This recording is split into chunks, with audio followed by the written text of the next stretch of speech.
Nadango William au chukui dombati tau nona sino ndu talita kana waronga na Mbula FM na mbendu anisia. Nadango Berit au chukui na tau na sino talita na waronga Mbula FM. Mbula re we omai ko Mbula tau waronga na Mbula FM na batunga na sere. Mbula nadango polis menwalu au chukui na sino ton konser. Ndu talita ka na waronga na Mbula FM na mbendu anisia. Au ndu talita ka tunga na Mbula FM na mbendu anisia. Mbula FM namba 2 NSR.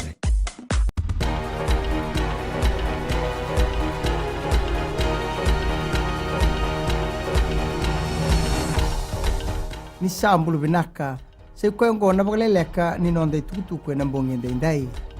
E ripote taki ne tini kondona kaloko na mataka ni kuwa endo na une ka vitu poendi rua na kana kokoa.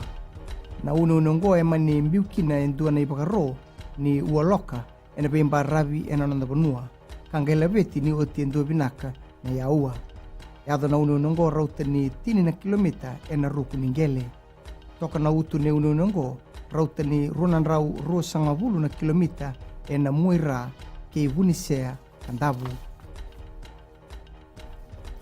era toso kina be bonua dere na lune bonua wambimbi na korturanga isuba ena ngauna sambi ukina na ibagaro ni uoloka ia lebuna vonua so tabe kine na rendre ni veto soyaki na buku ni sasanga ni motoka kine be vonungo e sanga la vete ni borongo ni sibi na tinika rua na tinika 5 miniti na singa lebuni kuwa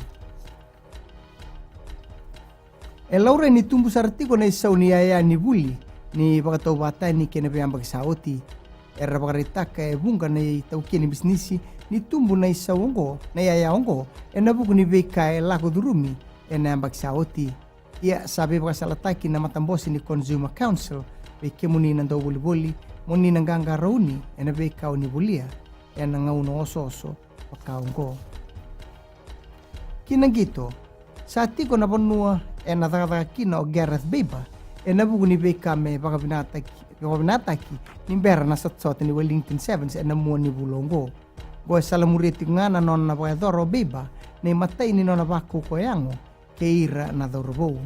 Turo beba ni hindi na mandangani to so binasara na matai ni baku ko yango. Ia etiko na beka me boy dori ene wale ni tatangumaki.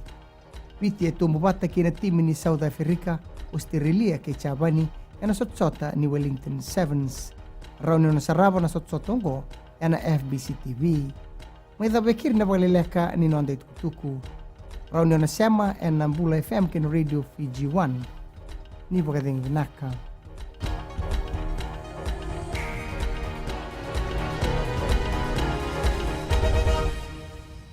Ni Mbula binaka na lewe viti. Bona magkadikabwa. Ang maraming tao, malam-malam manunga. Kapag sa restaurant yung hao. Ang talita ka na warong na Radio Fiji 1. Get down my serwa. Get down warong na Radio Fiji 1. Ang daw may biki na mga nayang Nimbula na dangoloa taratu au maramanita levu au wakitikutik nga inda levu housing. Ang daw warong na Radio Fiji 1 ang daw may biti na bonga ni Bayanan. Na Radio Fiji 1 nando mo ibiti na bonga ni BNN.